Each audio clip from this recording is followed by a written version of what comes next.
Live ku Projan Media TV yonna gy'osinziira tubeebaza yonna gye mwekuumire yo mu quarantine okubanga mwekumira ku Projan Media TV. Tubatumira abantu baffe Saudi Arabia, abali e Dubai, Qatar, Oman, Jordan, abali e Uganda wano mu Kampala. Tubeebaza nti mwewayo kubanga ku Projan mubeerako okubanga mufuna amawulire agakagwawo.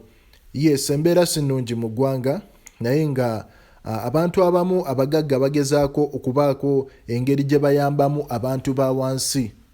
Yes, olunaku lwaleero nkuleetedde mwana muwala owa NBS TV fena tumanyi bamuyita Natalia Ozie. Omukyala ono ng'akolera Uncut. Uncut Kalakata. Era nga alina ne post emu gy'agala okwesimbawo okubeera kansala mu bakyala. Yes, omukyala ono inspiringa nnyo abakazi. Ng'ovudde ku show ye ya NBS Uncut Kalakata alina bintu bingi byakola era nga mu byo ayagala okuviirayo abavubuka era 2021 yeetegese okuba nga yeesimbawo. Naye ng'ebyo bitadde ebbali, omukyala ono Natalia Ozie olunaku olwaleero avuddeyo na postinga nti ku mbeera egenda mu maaso eya quarantine omukyala ono yeewaddeyo okuwa families z'abantu 1,000. Agenda feedinga abantu 1,000. Waaw, ekintu ekyo kirungi nnyo.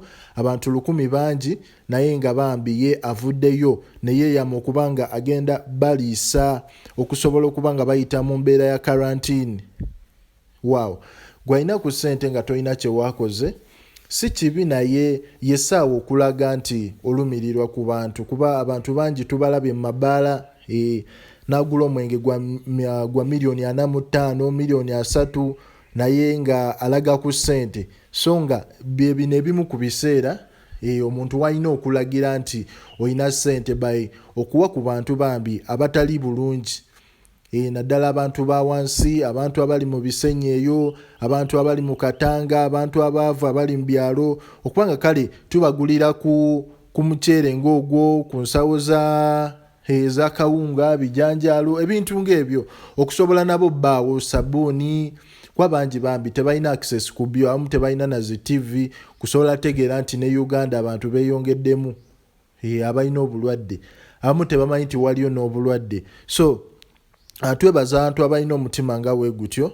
Twalabye ku mogezi wa People Power Joel Ssenyonyi yawadde abantu b'e Nakawa, alina be yawadde. Twalabye ku mwana mulenzi naani ono Oma, oyo omuyimbi oyo naye alina abantu be yawadde. Twalabye ku Musumba Kayanja, alina abantu be yaliisiza, abantu babadde bangi. So nga ye alina ne project bagituumye bucket project. Project eyo nga bawa abantu bucket ng'erimu nga mulimu butto, mulimu omuceere, kuliko ebisiika, kuliko sabbuuni wa Dettol, kuliko ayoza. Yes, ebintu bingi. Yeah.